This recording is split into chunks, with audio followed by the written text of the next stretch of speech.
With you, I'm good.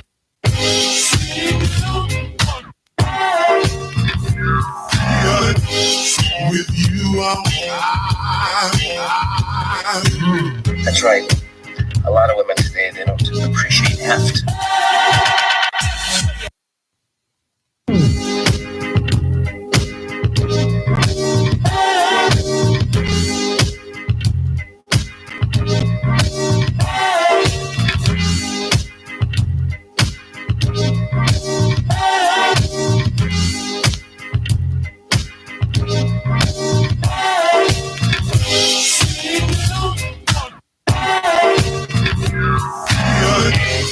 with you, I'm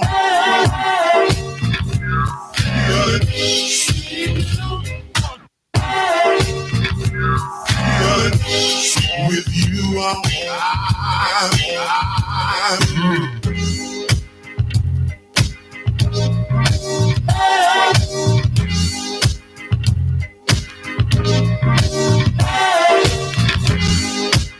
All right. Welcome to another episode of The Void. It is a Wednesday night, so that means another episode. We have our original. We have TJ Triforce of OG of The Void on tonight, tuning in. What is up? Actually, it's funny you say the intro has not changed. I haven't used this intro in a long time, so you just have to tune in on a time that I've used the old intro sequence, or not sequence, excuse me. Speaking of, let's get off the sequence. Sep Rock Beats. Remember Sep Rock Beats, link in the description. He's got his Bandcamp. I don't know that this is on the Bandcamp, to be honest with you. This is, I believe, a track to intro. Well, dang, I wish I had the track name. It's actually part of his 2 LP set on Sunken City Records. Sep Rock Beats. 2 LP set, Sunken City Records. That's what it is. All right, hold on. Oh, man. Something is wrong with my camera, so stand by.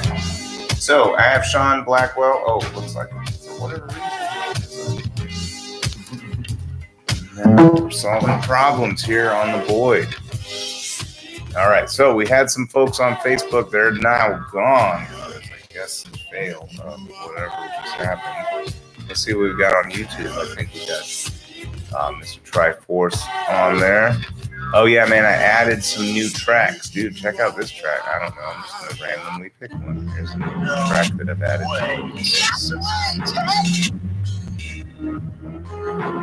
Sort of weird, different.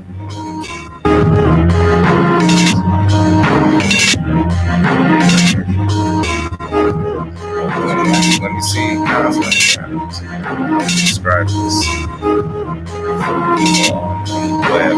I've got 2 people on with us on YouTube. Some 2 very unique individuals in the billions of individuals on this planet. We have 1 person on Facebook, 2 people on YouTube. So 3 very unique individuals.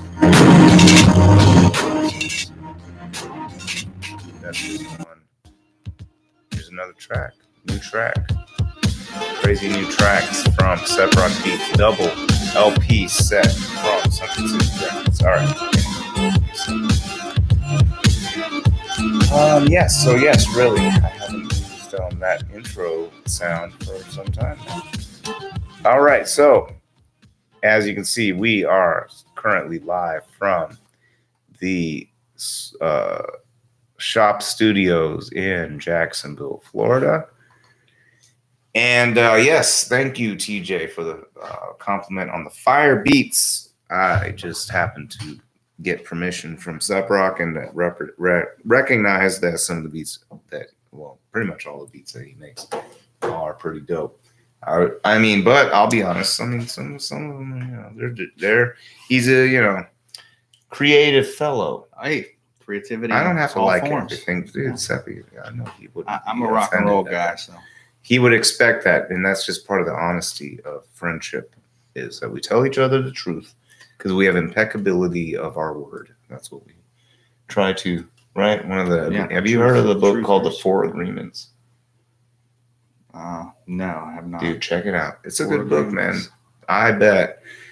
We got 3 people on YouTube. I bet one of them at least is a super fan of ours, and they are probably familiar with the book, The Four Agreements. Now, we also had some people join us from Facebook. Now, folks on Facebook, looks like we got one person on Facebook. There is a link to the YouTube channel. The reason, maybe there's not. Let me make sure. Dang it, there's not a link. Hold on. Let me find, I'll put it in here. YouTube.com user. Anyway, I think this is right. I hope this is right. God, I hope this is right. I just dumped it in the comments section on. Yes, it's right. Yes. Okay. So we don't even have anybody on Facebook anymore. We even lost somebody on YouTube. Anyway, we have it for the future. If someone tunes in, I was going to tell people on Facebook the reason there's nobody on Facebook. So I guess I won't tell them. Tell nobody. Why would I tell people on YouTube something for Facebook people? People on YouTube, you're on the right place, because I'll tell you this. You should be able to live chat. I specifically allowed live chat to happen. And you can also follow the description. In the description, there's a link for Skype. So if we're talking about something you don't want to type, you want to talk about it, you want to tune in, you want to like call in, basically, use the Skype link. I will answer. Skype, hopefully, hold on. Oh, shit. Hold on. Skype isn't even on yet. Eventually, in a second, in a minute, Skype will work, hopefully, and then you can Skype in. All right, so Facebook people, too. Looks like we have one for a Facebook person. There is a link on the comment section in Facebook for you to go over to the YouTube channel. I'm just telling you that because the chat works better, and this whole show works better with participation from the live chat. So we get a lot of touch and goes on Facebook. You know, it's just people that remember, like Trolls. not a lot. No, I don't think they're trolls. I think you know, Facebook, they went through a thing where people just Facebooked each other. Yeah, like everybody. Mm-hmm. And now I know a lot of people that have shut off Facebook altogether. Yeah. So it's not as prevalent. So I guess just a different time. So there are people, I'm sure, that tune in on Facebook that are like sort of disparate connections, and they're like, oh man, it's weird that he's trying to have like a show. Yeah, because everybody's this like random guy that I Facebook friended from work from some bygone era. It has this weird show. And he's got they're like all Instagram now. He's filming in the shop. Gratification. I want 30-second clips of everyone's life. Don't care. Well, you get this is going to get a little bit more than 30 seconds. So, by the way, the two very unique people out of the billions and of people, and handsome or gorgeous or whatever, descriptive, whatever adjective you'd like to describe yourself with. Yes, very unique people. Is something on your mind? Before we started the show, as I was trying to set up, we were talking about, just, I don't know, all sorts of stuff. I think we were talking about contradictions. There's like a martyr syndrome. We were just addressing sort of like this pervasive, and I've brought this up on the show before, this sort of contradiction between spending time with your family, having family values, really, putting your family at the core of things. In fact, justifying things for the sake of your family, right? And it's not just your family, it's your personal life, right? Your personal pleasures in life. What is it that you enjoy? Is your work what you enjoy? Then that's fine. Spend 40, 50, 60 hours there. But if your work is not your passion, why should you be denigrated for having something other than your work be your passion? Why should people? Do you feel like people denigrate? Absolutely. You? I mean, if you say, hey, I want to leave early today because I have a ball game for my son, people look at you like, oh, what a stupid excuse to get out of work to go home early, and it's like, what? I have a family that I enjoy being around more than you you pretentious, judgmental, asshole. If you want to spend all of your time here, that's on you. I'm not trying to live my life for my employer. I'm living my life for me and mine. What do you think it is? What is driving that? I even had an argument, not an argument. I bring up this point a lot of times with guys that really, you probably have these folks out there that you talk to that really have to express how much time they spend away working 60 hours a week, doing all this stuff to try to do all this for their family, da da da. And then I always ask them, well, how do you know how much your family actually wants you versus what you're providing? Like you as a human.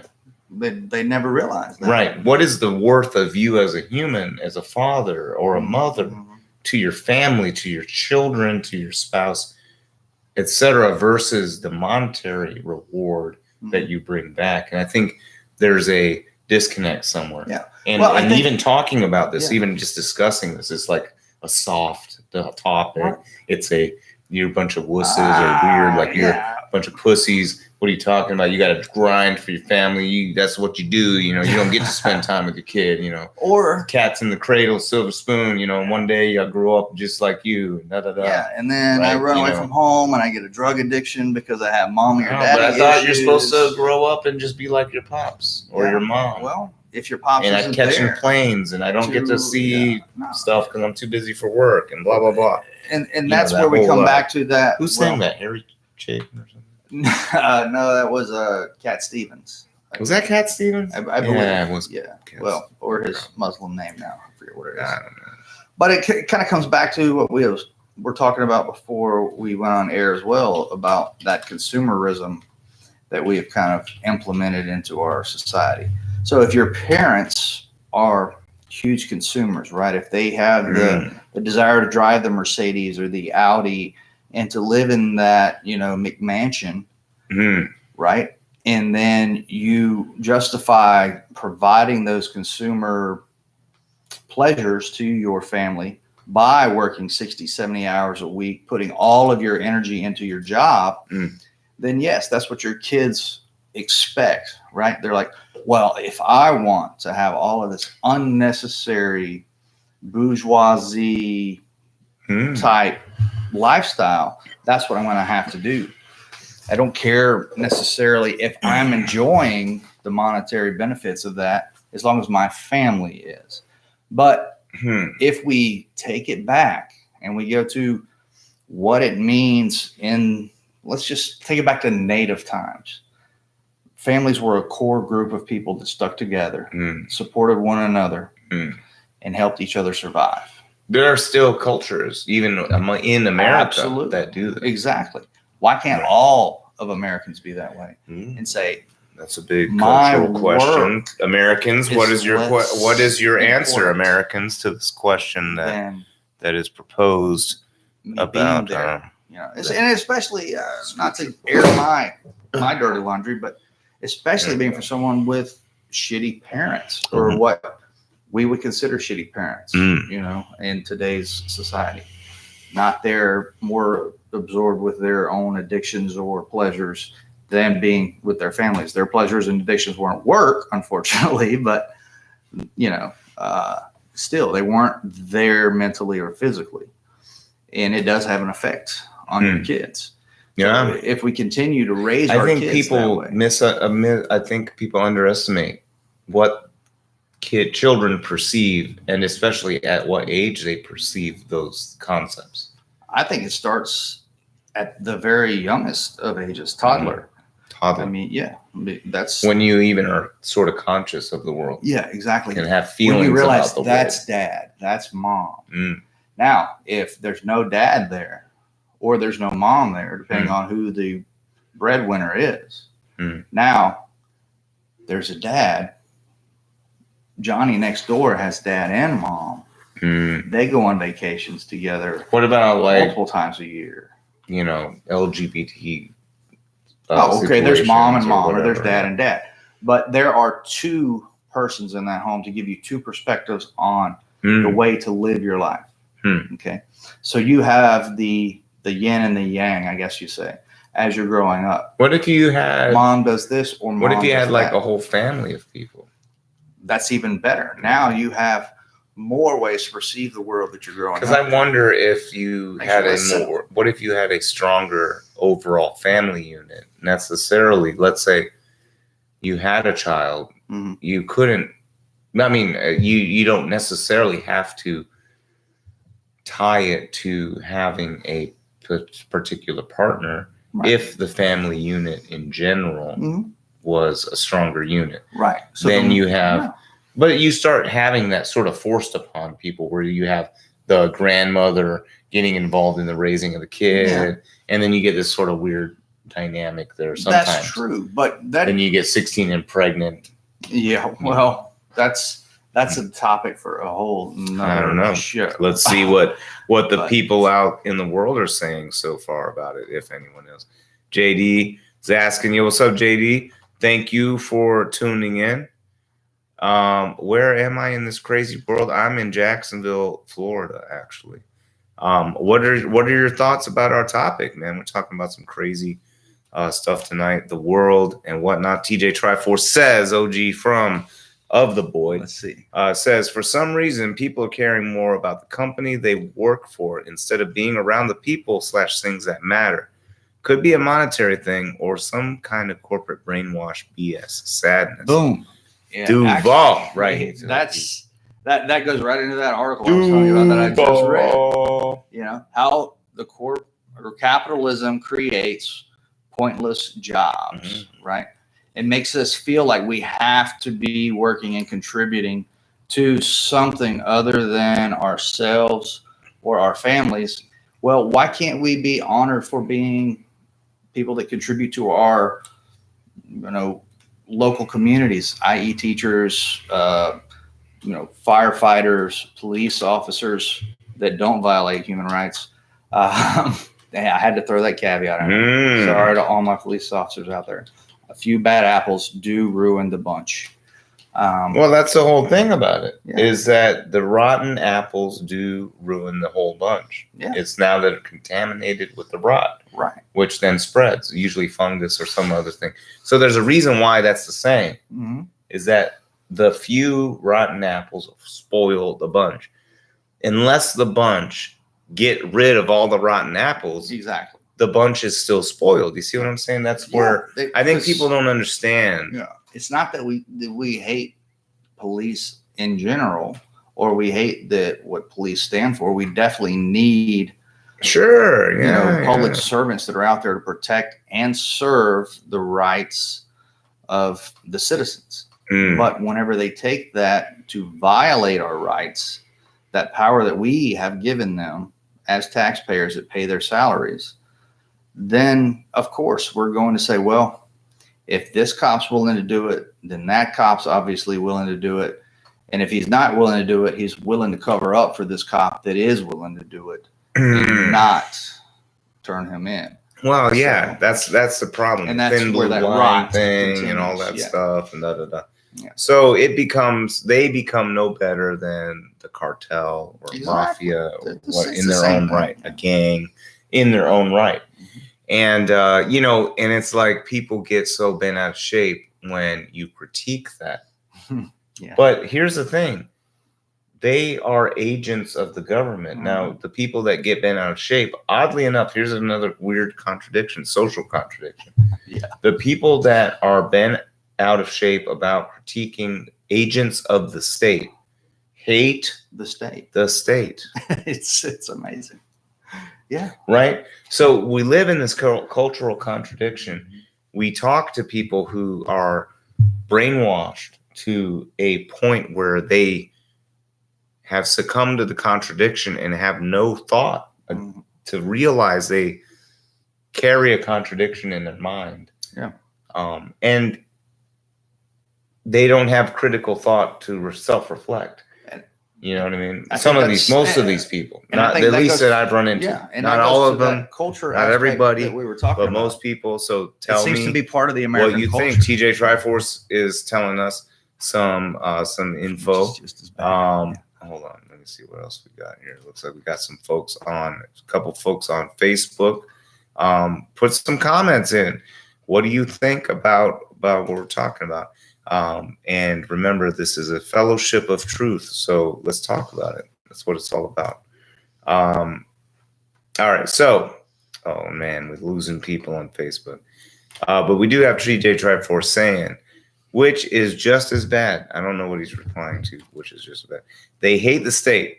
It rhymes for a reason, though. For a reason, though. Yeah, that's true. They hate the state. Yeah. Well, It's a contradiction, Yeah. right? So, and I think, dude, I mean, this is something that pisses people off. Okay, a lot of people well, get pissed I off. like pissing people All right, off. here we go. Oh, God. Well, I'm like, this is going to haunt me someday when I'm in politics or something. It's going to haunt No, me. Here we it go. won't. It may be your saving The grace. indelible record of the internet will hold this truth to be self-evident Evident. eventually. Watch. Yes, Lincoln-esque.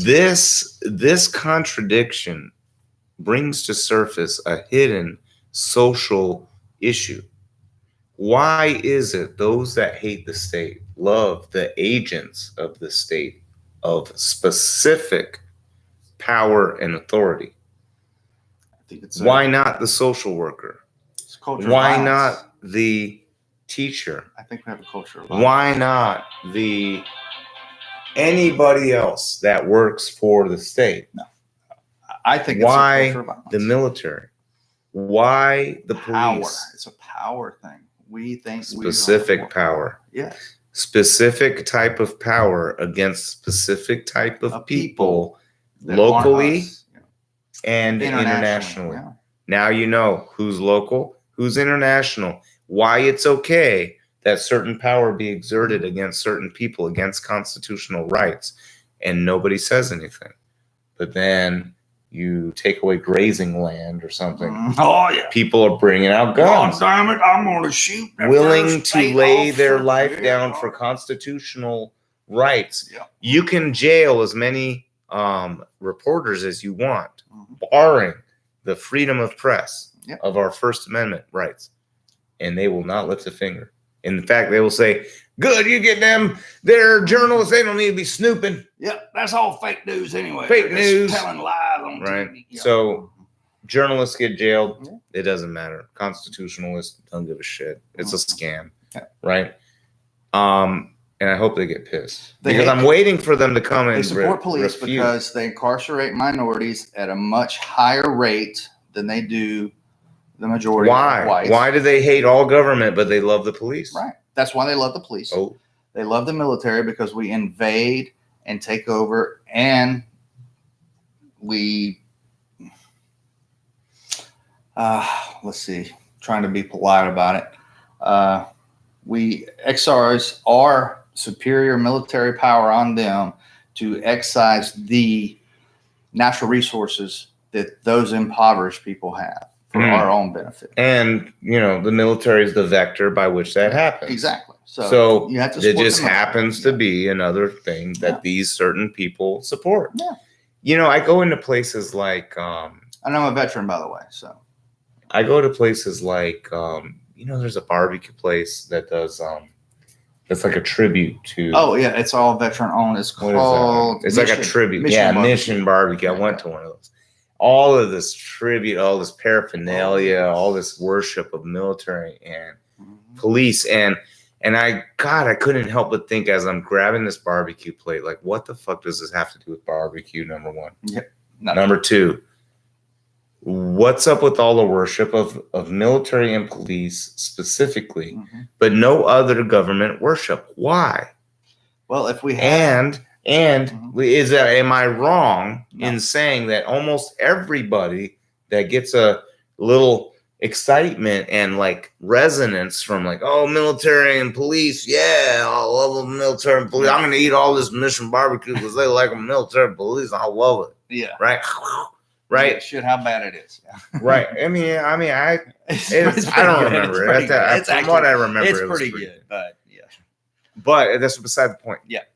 Okay, so first of all, it's a gimmick on the people that are public servants who do it for an intrinsic value, right? Do they do it for riches? No. Are people Absolutely military and police for riches? No. So there's an intrinsic motive past profit, past money, because they could do other shit that makes more money, right? But they don't do it. But that hero worship that we talk about, I think that feeds into the corruption that occurs in police forces because they feel like I will have the backing of the public no matter what. Just like in the military, war crimes occur, murders happen. And I feel like the military feels, well, I have the support of the people back home. It doesn't really matter what the hell I do. And especially when I don't want to get off on a tangent, but especially when you have a president like Donald Trump, who just the other day, I don't know if I heard the story right. I don't know. I just heard a blurb. This is just what I heard. If I'm wrong, please correct me out there on the YouTube, Facebook world. Basically pinned, this whatever the SEAL emblem is on a guy that he thought was worthy of it, whether his instructors thought he was or not. And then he basically dropped all the charges for these war crime individuals that were going through military courts, saying, hey, I'm going to give them their immunity, for any war crimes that they were. I mean, yeah. So obviously there's some shenanigans going on. Well, when 53% of the country votes for somebody like that, and he does that, it is a correlation, right? That police, military feel like they can do whatever the hell they want to outside of their rules of engagement or their professional, duties. Well, who's going to hold them accountable? Well, that's just it. Nobody in a society that we have. And that's why they feel like they're above the law and they can do whatever they want. I see. So it's a catch-22. Do you think there's a solution? It would have to start with a social and cultural change. We would have to really start it in our school systems, which, that's a big taboo, right? Because we don't pay teachers. I mean, you have a situation where you have like school council and those people. Yeah. And what happens, right? So I was on usajobs.gov looking for government jobs. And there is one job where basically your job is to scout out the local, high schools to see which ones are going to allow you to provide recruiters on such and such days, setting up, communications between your local recruiters. On the Eyes Left podcast, which I'm not associated with, which I'd love to be associated with, but I'm not associated with. On the Eyes Left podcast, they talk about, it's either Eyes Left or What a Hell of a Way to Die, which is another great podcast. Military veterans and current military and or National Guard personnel talking about realities of service and contradictions of capitalism, and also some of the socialist and collective aspects of governmental programs, including the military, and the fact that the military is finding ways to target high school children to join the ranks because military recruitment is down. I think Americans are becoming disillusioned with the importance of our military operations because people are coming back. We're an offensive force. I think people are coming back realizing that they're not fighting for the freedoms of Americans, and that they're like, what the hell are we even doing? We're fighting for American corporate interests. Bingo. So more and more veterans are coming back, and that's why veterans are actually on watch lists right now from the government because they know how to offensively conduct operations. So God forbid a group of veterans, I'm not suggesting this, but let's say, hey, it'd be a great novel topic if there was someone that wrote a novel about a group of veterans that got together that knew how to, do long range shooting, sniper operations. So careful there, because there are groups of veterans out there that can take a hunting rifle that you can buy from Walmart, and they can deliver a round that's a mile away with the right scope, with the right and God forbid in this novel they detail how a hacker, for instance, could hack into, well, actually, a lot of this stuff is public information. So you can There's books Google written. Maps, you can Google Maps where you can be to be within range of a certain thing. You can, if a hacker got into a schedule of a dignitary or some kind of class A, quote unquote, target, hard target, then this combo could wreak havoc. So what do? They watch and they listen and whatever. And they're, veterans are up there on the watch list of people to watch out for. And maybe and probably hackers too. If there are, if they're probably, what is that hacker convention? There's a hacker convention. I guarantee those guys, CIA and folks NSA, and NSA are they're chilling recruiting out there. Yeah, they're recruiting. Trying, and you like someday, somewhere, there will be a hacker that will see past the initial greed and or self-indulgence of the moment and see a greater cause. Someday it'll happen. It has to happen. You have Ed Snowden. He's one of them. But he's a whistleblower, but he hasn't done the offensive tasks of teaming up to do some kind of disruptive thing. I don't know what it is. I'm not saying go do it. Please don't say that, hey, James told me to do it. I'm not telling you to do it. I'm saying that these are things, if I was to write a novel about a future revolution or what sparks a rebellion or something like that, I would say that those are the things. Now, who am I? I'm just some idiot that has a show in a shop, in a garage. The CIA is much smarter than me. All of these people are much smarter than me. So they thought about this already. That's why these people are, targets of surveillance and those kind of things. I guarantee they are already. Yeah. But I would say if those groups exist, that they are probably more out towards their own self-satisfaction. No. I would say they're not against the government as much as they are the corporate influence of the government. So I would say these Fortune 500 CEOs may be the ones that are more at risk, say, than our politicians. Mm-hmm. Now, our politicians, yes, they take the money from these CEOs to pass legislation in their favor. But if you take the money piece out, who are they going to pass legislation for? The most influential citizens. Okay, so that to me is true patriotism. It's not necessarily overthrowing your government when we have when we have shown that our government can and will work for the majority of people if money is taken out of the equation. So if you take those that are willing to sacrifice their fortunes to displace the majority of the people for their own benefit, I think you do a greater service than breaking down the entire infrastructure of a very successful democracy in terms of how short our history is versus the rest of the world and how few revolutions. Indeed. And, but there's conflict in sort of the ideas behind what that looks like. For instance, if you want to go back to people like, you're talking about the history of America, sort of like the origin stories, and that we're still, in a way, still sort of writing it because we're a new nation. Right? Yeah, very much so. And Thomas Jefferson, during Shays' Rebellion, expressed that there will be fits and starts of change that happen, and that eventually the right way of thinking will prevail.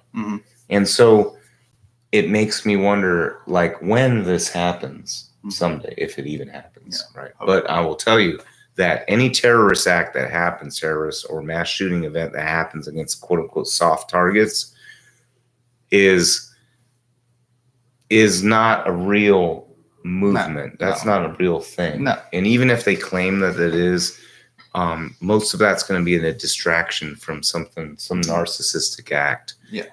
there will be a point in time where the suicide epidemic that we have now will turn into a force of change. I believe, because that's what's happening. It's one of the things of the creations of late stage capitalism that the capitalists know about, but they don't want to address. Now, there are some people that will. I don't remember who. There was some like diamond mogul that was really afraid about a rebellion. Is it De Beers? Maybe De Beers, right? And they were really expressing this notion that like the inequality gap is going to cause a rebellion, and I'm afraid. The rich people are afraid, and so they know. Yeah. They know about these things, so they're preparing. They know they're fucking the majority, right? So they understand that it's a scam on the general populace, and that wage slavery is basically what's happening. And just as Frederick Douglass basically said, I mean, I'm going to butcher it, but he said that in his experience, there is a slavery of wages that's just a little less galling than chattel slavery, and it must go with the other. Yeah, it must go. And I'm, so this show, for instance, is not. It's not because I think just because I didn't make it up. The solutions that I'm going along with, I didn't make up, but I'm saying that if we, out of all the solutions, I'm banking on this because of the long-term effect of this thing. So for instance, if we, through some means, it doesn't have to be the tribute, it could be a time frame, maybe these cooperatives will compete with how do you attain equity. Maybe you're such a sought after position or sought after person that you get instant equity. I don't know. Let's come up with this new way of. But if a competitor comes in and offers more money now, that person may leave. Exactly. Okay. Yes, absolutely. So I get another Blackwell. Yeah. Sorry, I'm drinking ladies' drinks because they're tasty. I don't know if people are judging or not. That's just weird. I did a show about toxic masculinity, and I think that would count as one of those things. Oh man, so tasty! I want to give a shout out. Oh God, here we go. There we go. I'm not endorsed by them, though. I would be fine with an endorsement. We at the Beachside Barbell Club would love an endorsement as well. Drink of choice by Olympic athletes. Computer. All right, here we go. All right, so we got a couple people on YouTube, one person on Facebook. So what I want to do real quick, I'm really sorry, is I need to figure out what the hell my dog is barking about. So I'm going to take a real quick break and find out why my dog is barking. So meanwhile, in the interim, I'm going to put on this little, this thing. What is it? This. By the way, if you like live production stuff and you want to help out with the Boyd, I'm all about that. And right now, I'm going to play one of the tracks from Step Rock Beats. Here we go. Here we go. Busting freestyles while you're at it. I'm going to go on for just a moment. Well, I find out why my dog's been barking so much. Here we go. All right. I'll be right back.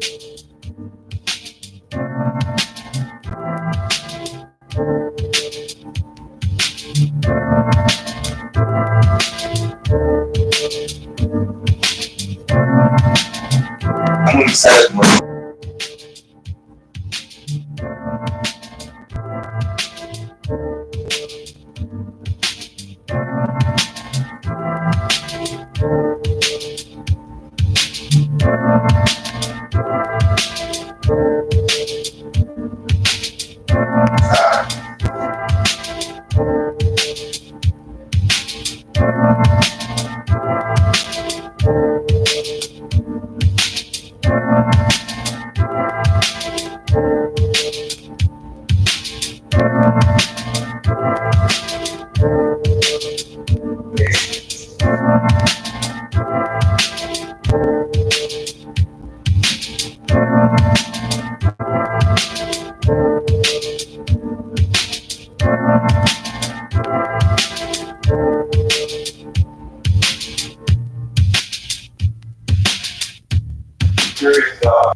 You must miss him so much. You must miss him so much. You must miss him so much. You must miss him so much. You must miss him.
Yo.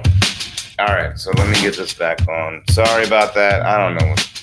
I couldn't find out what he was barking about, but whatever. Welcome back to the Boyd. I got Sean Blackwell on. I didn't properly introduce you at all. No problem. Sorry about that. I don't even know. Sorry about. Oh man, we got some weird stuff going on. Some double audio issues happening, but it's all right. Let's see if we can work past this. There we go. Turn the separate beats down. So, all right. So, Sean, why don't you tell the folks a little bit about yourself, so that they can catch up. I know that you've been on the show before. That was back in the day before the Boyd hiatus that happened. Hold on, let me turn the camera back on. Now you guys might hear some jingle jangle sounds that's the sound of Pope, my dog that was barking and making all that noise. Maybe I can find the camera. There it is. I don't know what's going on with the sound. I think there's some kind of conflict happening with my webcam, camera, sound, microphone, and my microphone that I like to use right here. I think that's on. Man, oh man. All right, folks out there, let me know if you guys are having any hard time hearing the audio or if there are any issues, because I tell you, my equipment is acting funky. Test. Oh, that's way loud. Okay. Yeah. All right, this is working. Well, never mind. All right, irrelevant. Bunch of Birla. Okay, we're back online. Sean, fill us in a little bit about yourself. What perspective are you coming from? What is happening? And welcome back, by the way, to the Void. We already got into it a little bit. 47 minutes in. Got a little bit of time. Yeah, my perspective and my background is going to be unique as far as how they clash. From the panhandle of Florida, Pensacola, actually a small town outside Cantonment. Very rural, very country, very conservative. Military veteran, U.S. Army infantry. Served overseas in Iraq. Married an Iraqi national. Been married for over 16 years. Came back home, went to school, studied Middle Eastern history and politics. Went on to get my master's degree in leadership, which is a waste of time and money. Whoa. So, why do you say that? Well, I mean, there might be some people out there. Thus far, it's a been path. a waste of time and For money. Those folks out there pursuing such a endeavor, why would you say such a thing? Oh, well. No, like, well, let Yeah, them well, know for so me, they it can has turn, become. They can turn tail. No, Perhaps. no, don't do it. I mean, get your master's degree, whatever it may be. It'll be beneficial on a resume. Use it for good. That's what I'm trying to do now. Unfortunately, I'm not in a situation to do so. But no, I just coming up from my background, I am. I think you are in a position to do so. Yeah. We'll find a way, but we're gonna find a way. We'll find a way. But yeah, I'm a bit of a pariah given my background. I don't. Pariah. Yeah, I'm not a big gun person. I'm not for or against gun ownership. I do think there should be limits. I come from a very, like I said, redneck conservative part of Florida.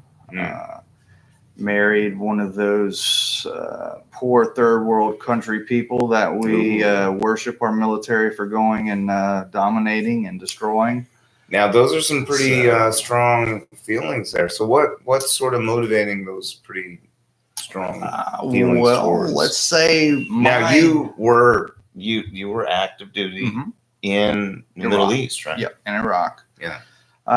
2003 to 2004. It's an infantry soldier.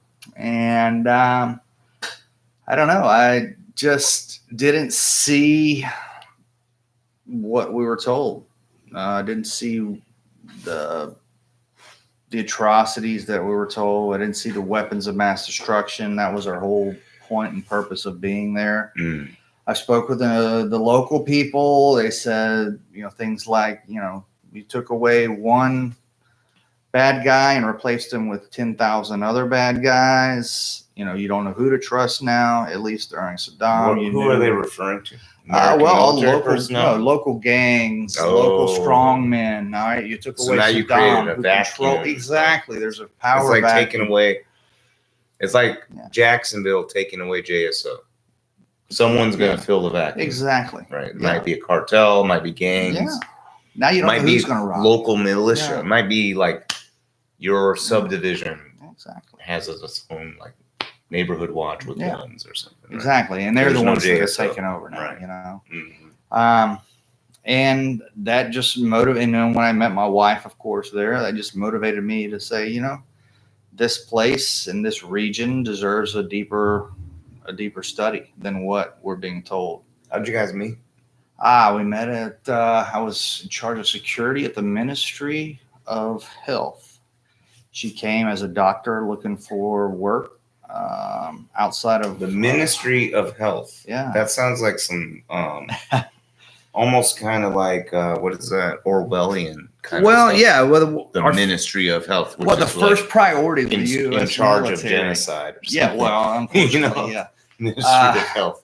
Well, the first priority In of the charge of military sterilization was to secure all of the major ministries that were basically What do you mean required ministries? for the infrastructure So and these are like economic functions. benefits. When you say ministry, of these are nation. like sort of functions Yeah, that like need the to happen oil within ministry. It would be like our department. management within. Okay, a Like ministry. our Okay, Department of Health. gotcha. But these are at a national level. So Yes. the Ministry of Health, the Ministry of Finance, the Ministry of Oil, which was the first ministry to be secured by U.S. military forces for obvious reasons. Hey, Bo. So yeah, each ministry had a security there's a detail assigned. There's Pope. For various reasons, and we had interim ministers over each ministry that were U.S. Diplomats or appointees to run those individual ministries. But I met her at the Ministry of Health. She was a doctor looking to come back to Baghdad, and unfortunately things didn't work out. Mhm. We spoke, we met, started a friendship, started to learn a lot about the culture, and that not all women were subservient, as we were told, about the Middle East, especially in Iraq, and that things just weren't the way that we had them portrayed to us for years and years and years. So it definitely changed my perspective, and they're great peoples. Nothing but hospitality the entire time I was there. So Yeah. Well, your sentiments echoed in testimony that was been given before Congress from veterans from Middle East conflict. And there's a lot of folks that have come back. I believe there's probably more than would admit that feel like, that they have sort of this epiphany. I think that somebody said it best when they were giving their testimony, that they sort of realized when they were they were actually, I think they were running a tank, and they sort of snapped and stayed in that tank and wouldn't leave and just throw their literal crap out the chute, and then just like either someone had to give them food or they're fine dying inside their tank. They were not coming out. Yeah. And they didn't want to, they just didn't want to have anything to do with it, because they felt like that they had more in common with the guy shooting back than even the guy that was helping to shoot the guy. Oh yeah, absolutely. Because where were they? They weren't in Kansas fighting an infiltrator. Yeah. They weren't in California fighting an infiltrator. Right. They were in another person's land. They were the infiltrator. Exactly. And then within this epiphany that they had, that they sort of snapped, Yeah, and of course, take a whole lot of deep thought to come to that conclusion. And I think he wasn't. Of course, they're not the only one. Of course, the easiest thing though is to succumb to the social conditioning that motivates you and pushes you to justify and, in fact, sort of glorify the action. Yeah, it's just blind. Just being a blind follower, groupthink. And that's what U.S. and a lot of nations depend on with their military. It's just to be one large group of blind followers that will just fall into the groupthink of their officers and just do what they're told Don't question anything. Don't look any deeper than 10 seconds in front of you. Yeah. I mean, I think there's a lot of rhetoric at some point in the academia of becoming a soldier Mhm. that talks about the lofty ideals of standing true to moral grounding. Right. But in practice, we know that the social conditioning Right. and the hierarchical structures and the penal system Mm-hmm. of The not UCMJ, only yeah. the UCMJ, Mhm. UCMJ, Yep. the UCMJ, but then also any federal and or international law, Yeah. right? So there's a lot of things that go against upholding your principles. If you have principles in the first place, Well, first of all, you have that has to be the grounded thing. Yeah, is, but I don't think do they you- want do people you with have- personal principles. Yeah, do you have empathy? Yeah. And can that be shut off? Or if you Mhm. don't have empathy, can we use that Right. to an advantage? And I think, unfortunately, our military has transformed from a defensive force to protect our sovereign nation to an offensive force to protect the interest, quote unquote, the interest of our nation, which Right. that is a suspicious word. What does that mean? Interest of who? The economic interest What of does our that mean? nation as Exactly. far as our Economic corporate interest. leaders. Okay. So Yeah. so these become, we have to start questioning the motivation in Absolutely. general of what we're doing as a nation. Because remember, people, this is done in your name. So it looks like we have one super fan on YouTube and nobody on Facebook. But let me tell you, folks probably listening in on the archives or tuning in on the archives, realize that you are part of this Mhm. whole thing. It's up to you to realize that you either have to take action or don't. What does action mean? That's a nebulous term. That's up to you to interpret, because I'm not saying shit. NSA, fuck off. Yeah. CIA, I ain't said shit. Yeah. What is action? I don't know. But it could be grassroots, political action. I think there is a soft way to motivate revolution, because we do need some kind of structural revolution. Absolutely, yeah. But I'm afraid it won't go that way. I'm afraid because of all the rhetoric of the right wing, of the Civil War shit, and that I don't think it's gonna go. I don't think we can have a legislative movement without some kind of upstart weird thing happen, or at least a very serious threat of it happening. Yeah.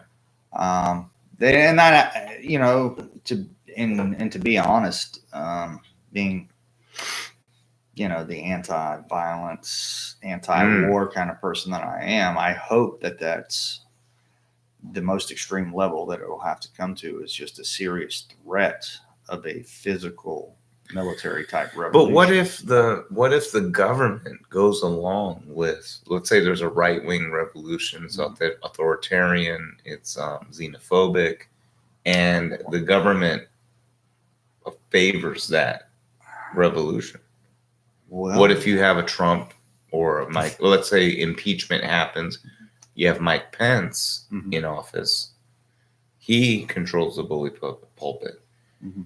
Now you have a disrupted Trump base who's very volatile already.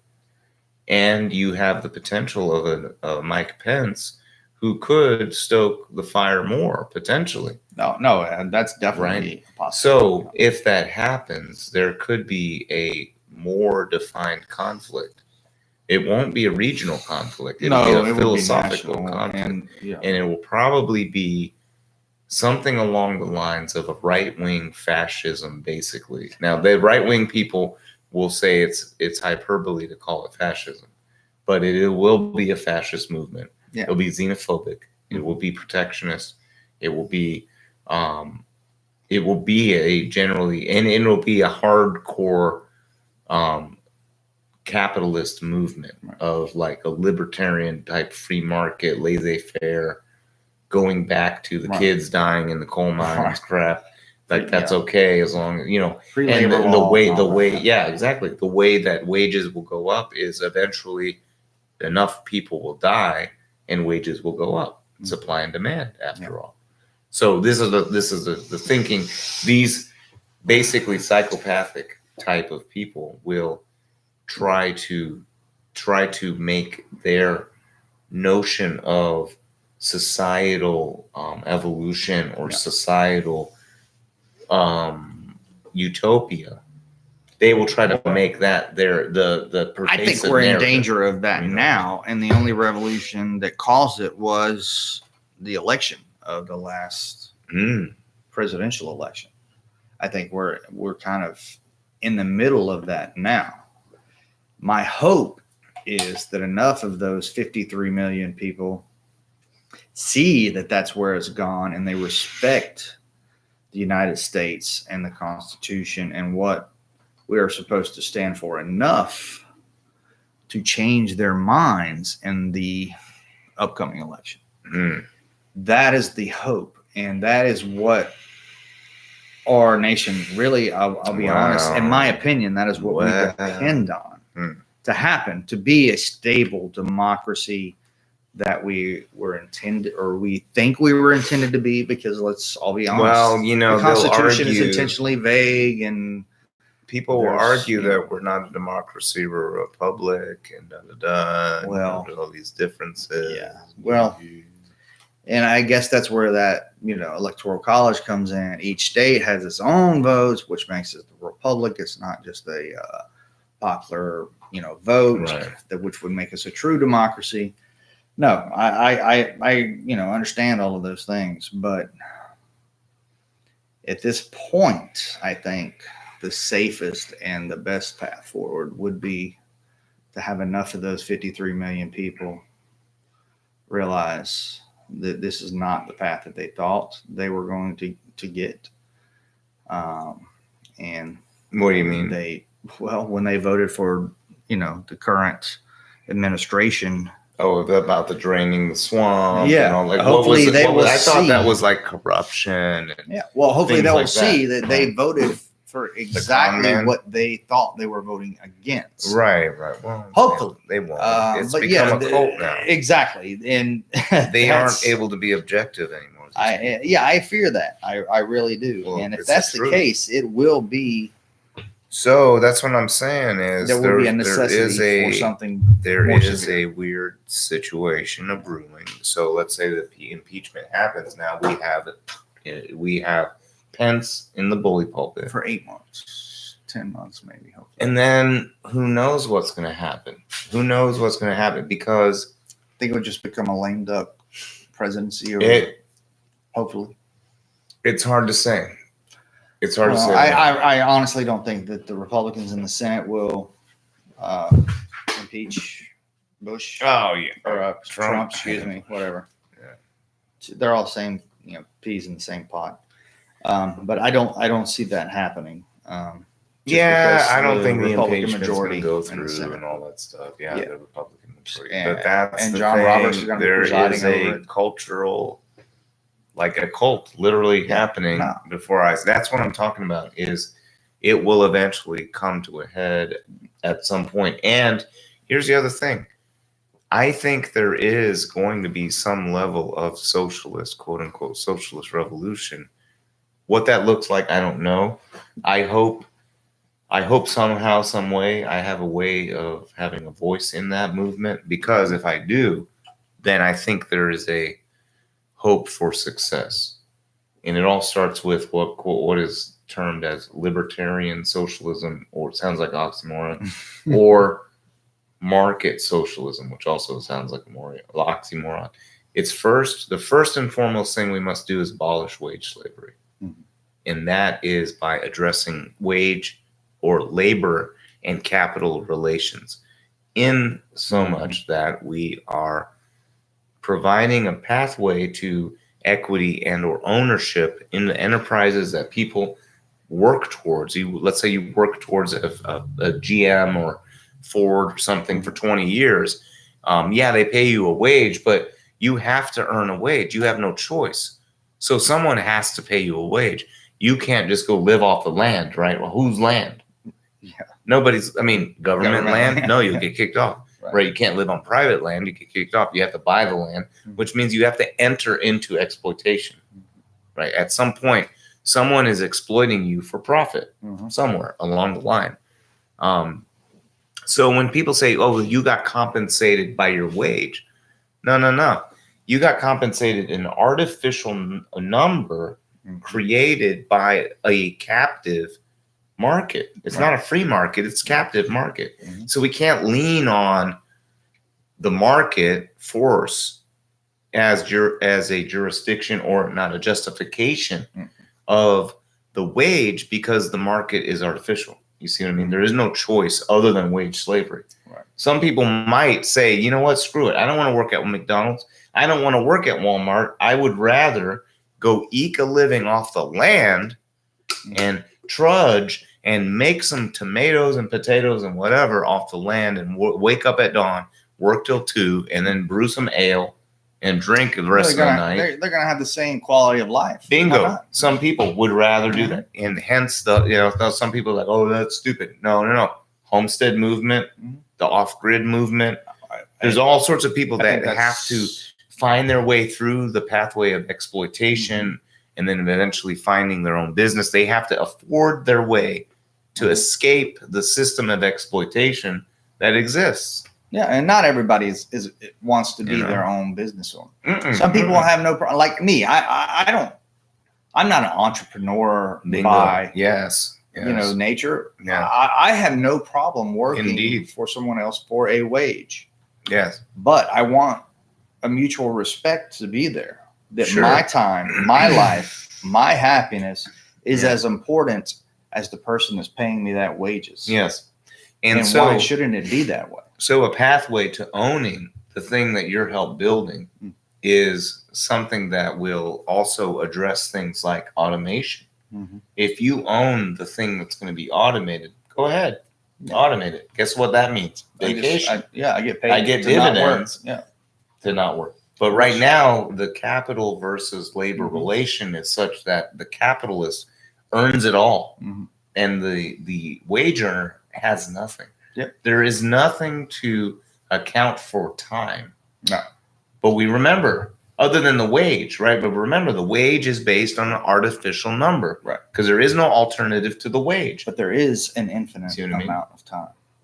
Yes. Well, and time also is a factor in material reality because you have to pay rent or mortgage or some form. I mean, the fact that you have to consume food to live, you have other necessities in modern society like sewer and other things that we have opted as a society decided that it's not good for me to go shit on the sidewalk, right? Generally, most of us agree that we shouldn't do that. In fact, there's laws against public defecation, I'm pretty sure, and even urination. You can't just go whiz in the middle of the street. You can't, you can get ticketed.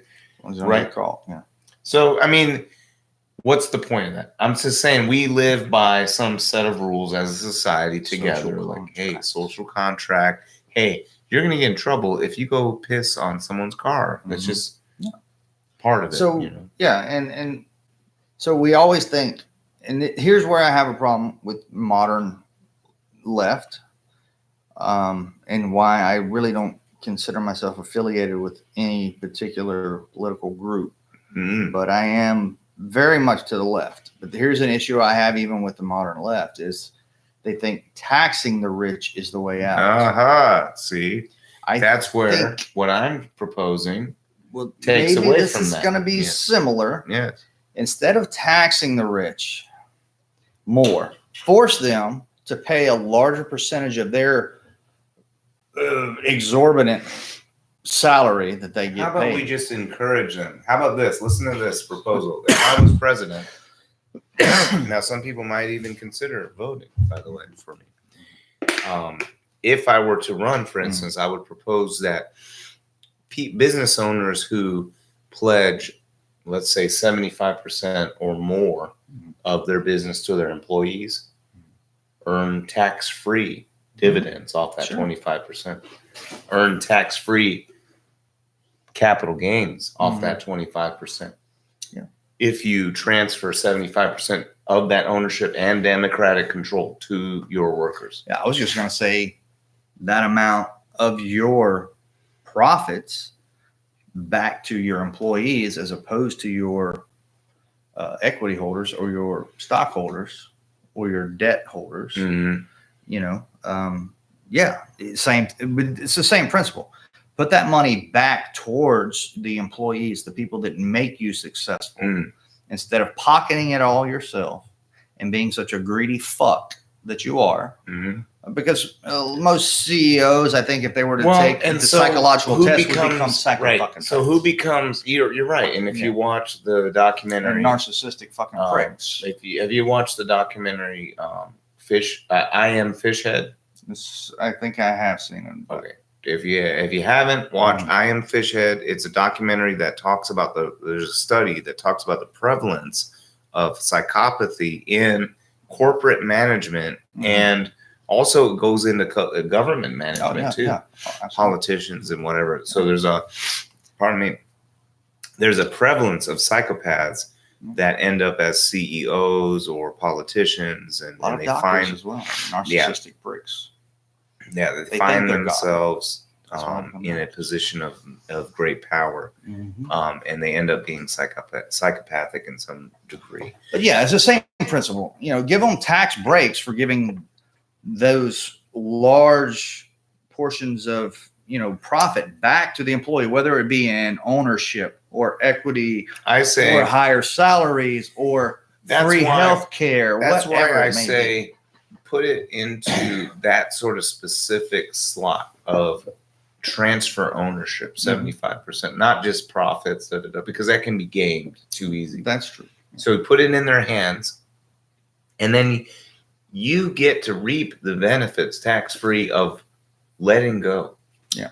You But created something, and now Americans can work and create and share in the enterprise. Now, does that stop consumerism? Not necessarily. Does that stop the profit motive? Not necessarily. However, think about this social dynamic that can occur now. If, for instance, you worked somewhere 10 years, 20 years, and now you have shares that you have amassed over this time. You've helped build the company. You've helped make decisions that built the company, and you've grown. And now you are either receiving dividends in proportion to that period of time, or now you have X number of shares. As it grew, maybe you get, in order to prevent dilution, you get issued all these extra shares. So now you have this massive amount of capital that you can either sell back to the company or to the market. And you have massive capital infusion, or you have dividend income coming. Now, what does that mean? But now, what kind of job do you want to start? Or, what kind of enterprise do you want to create? Or do you want to start photography? Or do you want to get into politics? Or whatever. Now you have the freedom to do all of these things. That works if the company you're working for is profitable and Sure. ran in a responsible manner. Yes, right. But Yes. if you work for a company whose stock is consistently on the decline due to executive decisions outside of your control as an employee. Remember, though, if you are an employee and you are a part owner, because you're part of the 75% Of course, you owner, get to vote on the board. now you and have these things. workplace democracy. Now you can help. Yes, you can say, this guy's not listening to us. We need to vote him out. Or you can run yourself. No, and I agree that is a good way to go. But my fear is that in the modern culture, because I used to work in a seal and tile factory, and every one of those employees voted to give up their fucking pensions to get a higher match on their 401k. What? Because that is the propaganda. Yes, that is the mindset that the modern workforce is in. What do you guys think? Give me mine we got two now. Individuals, very special individual on YouTube I don't right now. care about later. Give it What's to me up, now. Superfan Chris? What's up? Hey, no worries, man. You missed some good stuff, though. It's all right. You can jump right in. Superfan Chris is really good at coming up with some pretty deep questions. I think TJ Triforce may be with us or somebody else that's with us, which I'm glad you are here. But go ahead and make your presence known and contribute, please, to the conversation. Let us know what you think. Are we barking up the wrong tree or are we on to something? I don't even know. I have an idea myself, but I mean, that's what this show is about. Is you're supposed to present an idea, and then I will either refute it or go along with it, depending on my worldview right now. And I can change my worldview if you have a compelling argument. But like I said, I just think that the modern work culture is they would rather have a higher salary now, or they would rather have their health benefits fully paid for as opposed to paying a premium. Okay. Now, all of that is a moot point if we go to public option healthcare. Sure. Where, yeah, we pay a little higher taxes, which is still going to be less than our premium. Maybe. Exactly. Reallocate funds out of the military that is a maybe. budget, I agree. That's a maybe. I'm things just we can conceding to the popular argument against. I mean, there's ways. Yeah. Okay, that's a moot point. There's if ways. we have a public option, which would be true capitalism, right? So let's give competition. So let's give the private industry some competition by having a public option. Yeah. Okay, force them to drive their prices down to compete with the government option. I'm good with that. That will become a moot point. But I think that employees nowadays would say, I will take a higher salary now because we are such consumers in the culture that we're currently in, that we want that money now to consume the shit that we want now. Now, am I saying that is the right way to go? No, I'm not saying that, but I am saying right now that it's probably a more viable option for companies to be forced to provide more back to the employees and current right now benefit as opposed to things like ownership. That's true. Because that would take a cultural shift in can the do thoughts. some things like give up their pension for 401k match. Like it's stupid. I thought it was the dumbest thing. Well, I mean, okay, so what they're probably getting sort of duped into, which I can sort of see this, and it's hard to argue against, is the annual rate of return on the market, just in general, 12%. Or and blah, blah, as blah. low as your fees are on a 401k. And what's the pension rate? I get Still, that. But what did the company Armstrong World Industries do? No, I know. I don't agree with 401ks, and I know. But I like 401ks as a here's the secondary option. Here's the thing. If what I propose would almost make 401ks moot in a way, because you have equity that you can live off dividend income or the shares. Company is a viable company. It should be. Company goes to crap. Why would it go to crap? If you know that you're going to have ongoing equity as long as the company's good, wouldn't you vote for long-term? Maybe if return? And I'm just playing devil's advocate. I'm not disagreeing with your point. Yeah. Now you need to create the culture, the work culture, to know what you're offering. If you're the substantial nature of equity. If you're happy with the job and the career path that you have chosen. Well, imagine. Now, a lot of people will get stuck in that and say, well, fuck, now I have equity. I hate this fucking job, but I have equity and I make a decent living. You can leave. Yeah, but in your equity, you would have the equity. That intrinsic greed of every fucking person would step in there and say, well, if I stay longer, I'll make more and I'll have a better. Because maybe the next company that I go to is not going to offer these things. Why wouldn't it offer those things? In a system where everyone is forced to do that, yes, it would. But forced is a strong word. What if there was tax incentives to do it that way and stuff like that? What I'm saying, if there was tax free, maybe everyone's creating tax free because there's so many fucking corporate lawyers out there looking for ways to get around loopholes. And every new piece of legislation that's made, there's another lawyer and a class in their law school teaching them how to get around that fucking legislation. So that's why we try to create core tenets that make it so that the structural nature of the relationship is such that you can't create the loophole. But that would have to be a cultural change. Yes. Because there's so many fucking people that get shit on by corporations that say, I admire the fucking CEO. He's such a great person. He came from millions to make billions. I love him. He's such a smart guy. The same fucking people that voted for Trump. Oh, look at him. If he would have just invested the money his father gave him into a fucking index following mutual fund, he would have fucking made 10 times what he's already currently worth. But he was an idiot, and he went out and fucking squandered it. But, you know, I admire him for that. That's what I'm saying. That kind of cultural change would have to be made for that to be successful across the board. I'm not disagreeing with the principle and the idea. I like it. But there are just so many things that would have to change.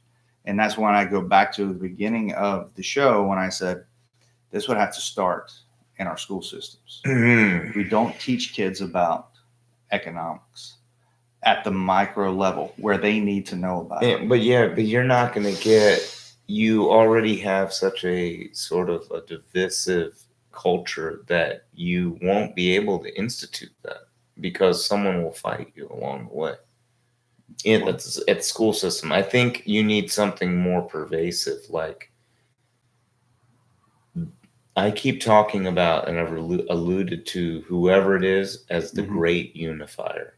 Who is that guy? Exactly. Or lady. Whoever it is.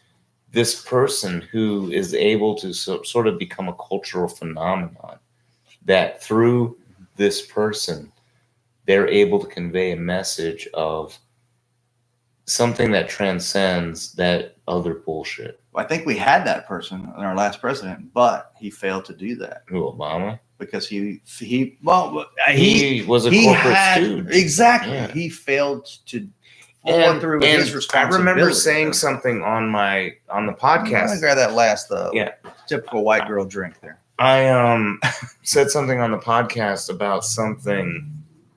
Shit, I can't remember. What was it? And you got ringed for it, right? In the past, I said, oh, damn it, I can't remember. That's why I hate, like, when you watch the news now, everybody's already putting Biden as the fucking Democratic nominee. I'm like, has he not been bought and paid for? Have the advertisers of the fucking news channels not already paid for his fucking endorsement for the goddamn nomination? I'm like, are you serious? That makes you wonder about these things. No, it doesn't. It's fucking obvious as the nose on your face. But yet it happens. and what are the American people doing about it?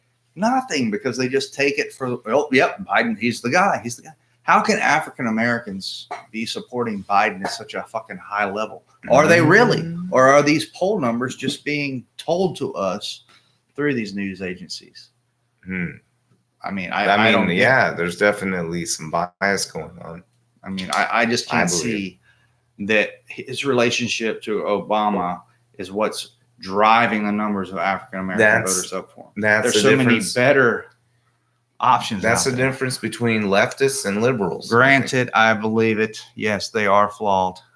Obviously, look at the last election, right? Superfan Chris says the poll numbers are pure propaganda. I completely agree.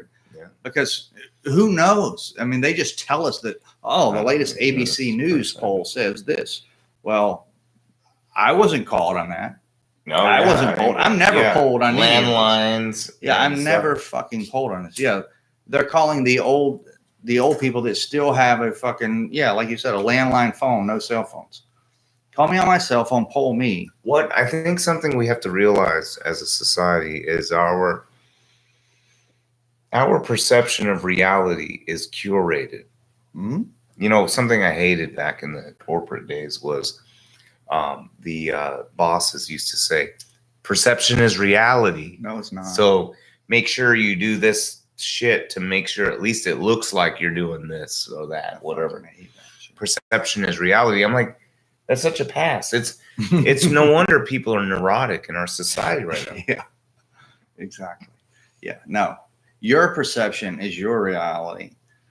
Reality is a fact. It is a factually based truth. independent of your perception. Yes, it has nothing to do with your It perception. gives a pass. It's It like is or it is not reality. it's the That's simultaneous Yeah. existence of the two phrases, right? Yeah. Don't judge a book by its cover. There's only one chance to make a first impression. Mhm. So which one is it? Yeah, exactly. It's an oxymoron, of course.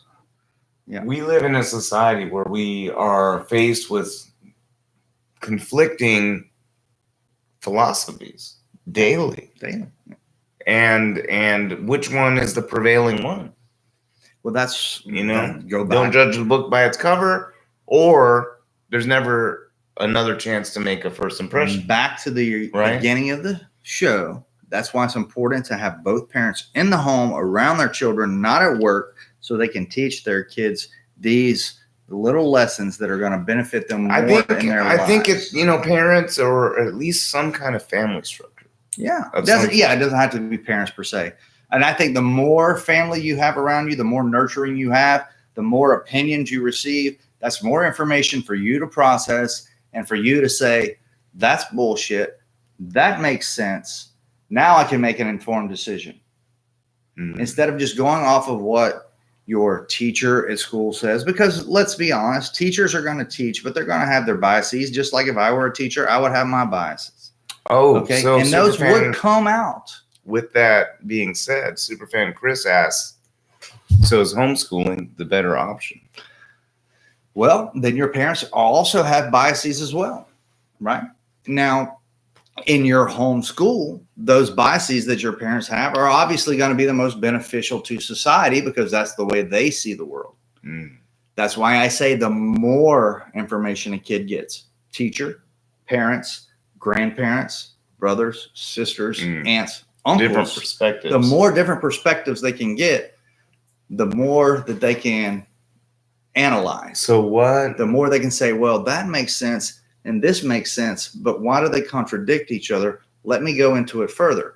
Now, if everything at home is done in a black and white way, then no, homeschooling is not better for the child. It's not better for society as a whole because they're going to have a black and white perception of the way the world works. My parents said capitalism's the best. My parents said this minority group is lazy or whatever it is. Okay. I'm taking those two extremes, but those are just, Sure.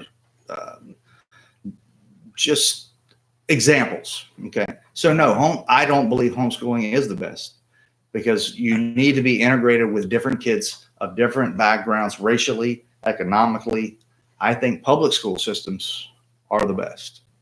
Now, that's where we go back to, which Chris wasn't privy to the earlier conversation of, we need to put greater emphasis on the benefits of teachers and educators in our society as opposed to military and police in our societies. More qualified, the better paid teachers we have that are being held accountable for what they do, the less we're going to need police and the less military we're going to need. Because a lot of those kids who are quote unquote shitty students, not necessarily because they were shitty students, because they had shitty education systems and shitty home lives, because they didn't have all of those different opinions to sift through and come up with a great perception of the world, join the military because it's their last resort. It's the only way they know to get that self-discipline they lacked. Well, and also poverty, yeah, absolutely. or any other lack of method is also a big draw to military benefits, which includes stuff like GI Bill, which will pay for your education and stuff. So Superman Chris says, perfect. Yeah, that's why I say. So let's put it out there. So for our audio only listeners, hopefully in the future when I make this audio only, put it on SoundCloud and all that stuff. Blah blah blah. Till then, Spotify. Yes, that too. Superfan Chris asks, how do you get the parents to sit down, turn off the phones, and teach the child? Most parents have no info to even teach the children. I mean, I agree with that. Let's be honest, man. I mean, excuse me, and I don't want to, oh God, I'm going to sound like a pompous asshole. But to be honest with you, and I've been exposed through my experiences in various positions of work and Mhm. blah blah through corporate world and etc. I've been privy to the results of our education system, up to including college. Mhm. And I'm telling you, man, I was blessed, somehow blessed with the education I received. I'll tell you, in Yokota High School, Japan, by these phenomenal teachers. I mean, I can name them off. Some of these folks that really took extra time, like this guy named Mr. Baker, took time on Saturday, forced me to, because I was in trouble because I didn't do my homework, forced me to show up. If I showed up, he would let me make up for it, and he would grade it right there, and he was real strict. Everyone hated him, but he'd give you that out if you, I mean, because his stuff was hard to do. Yeah. Tons of vocabulary, tons of it was tough, Mm-hmm. but it was an AP class, or it was like some kind of advanced class. Mm-hmm. There was, Mr. Theck, math teacher, Mr. Raddick, math teacher, pushed you harder to try to figure stuff out. Mr. Price, probably one of the best teachers I've ever had, focused on vocabulary and the context of words and language and those things in culture. And the significance of how you say something at that time, what that means. Those are things that I think people don't get exposed to. Right. These are concepts that are so foreign to some people. Yeah. Or even the ability to, like I had, God, what's his name? Mr. Anderson. Oh, wait, no, what was his name? Mr. Anderson. Mr. Anderson was actually talked about chili con carne. He was a math teacher, and I think also a science teacher. He was an elementary teacher in Japan. But there was another guy, Mr. Edwards, maybe, AP History. I mean, he talked about, like when we talked about the Philippines, he talked about what America did during the 1800s, to try to wrench away Philippines and from the colonial Spanish, the influence and the impact of colonialism in general. Right. To actually talk about it. Yeah. And to talk about how the Philippines are now. Yeah.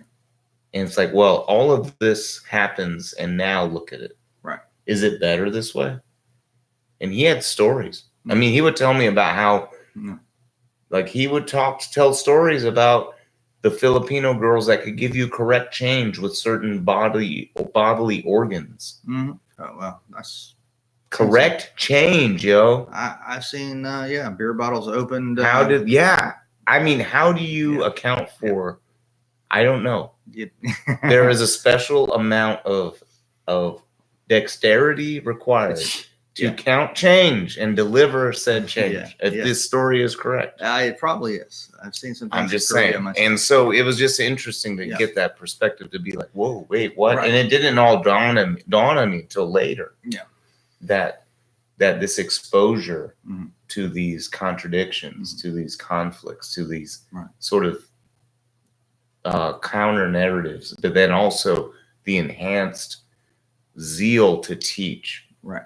I was just lucky that I happened to be around those people. And you're going to my point that I'm going to make. And I feel like that wasn't happening that must not be happening in the schools in America. When I come back to America, I'm like, what are these people learning? And that's my point, right? So his name's Chris, right? So to Chris's point, right? How do you get the parents to tune out and tune in to their kids?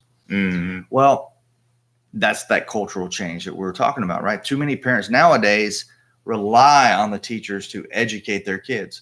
Yet we put such a low emphasis on our educators that we're not willing to pay them more than a living wage to teach our kids. And then parents want to step back and say, well, it's your job to teach them, while these parents are making 3-4 times as much as the fucking teacher is, that are probably more well educated than that teacher is, because we're not willing to pay better quality teachers to come in and teach our children these things that the parents shouldn't have to tune out and tune in to teach them. Life lessons are the things that parents are there to teach.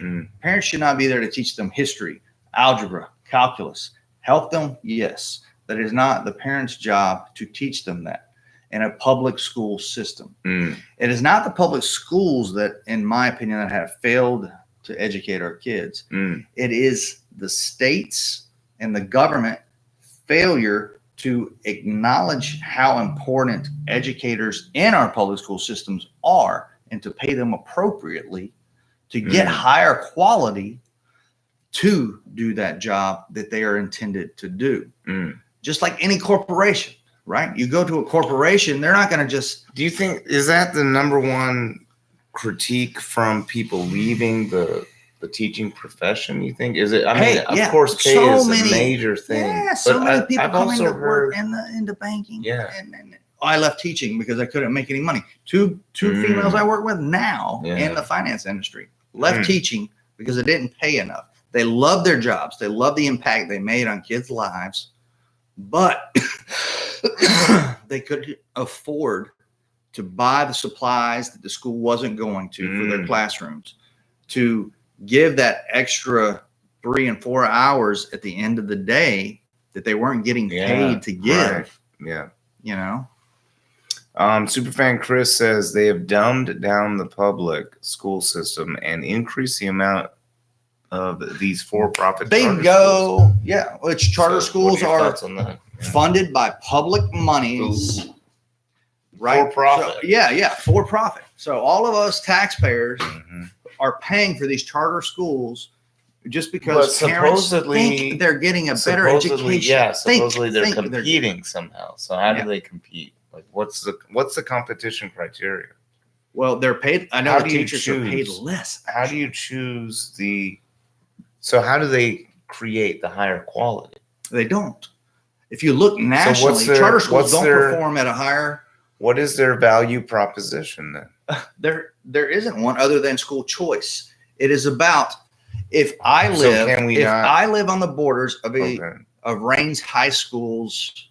I live in a nice neighborhood, but my kid is going to have to go to Rains High School in Jacksonville. And I have the option of not sending them to Rains, but to send them to this charter school because there's not as many problem kids there or as many violent acts that occur at that school. I'm going to send them there. That doesn't mean they're getting a better education. I just don't want them in this black majority school because I live on the fringes of the school district in a nice neighborhood, but I don't want my white kid going to this black school. Yeah. Well, it's definitely to get the money. It's an illusion. Yeah, exactly. But I think it has more to do with race than it has to do with money. And that's why inner city schools struggle so much more because a lot of their funds are getting diverted to charter schools for people that can't afford to send their kids outside of the district. They don't want them going to the inner city schools. So they get less money. Their grades, their scores are lower. So they get lower priority on funding through the state. Therefore, it is a chain reaction. Then they wind up getting closed down. Then these charter schools become bigger schools that are actually inundated with the public school system. Then they become their own public school. And I heard of something where there's a move that is taking old schools that were once in exactly, poor like neighborhoods. Here, hold on. I'm going to bring you in 1 second, Chris, Superfan Chris.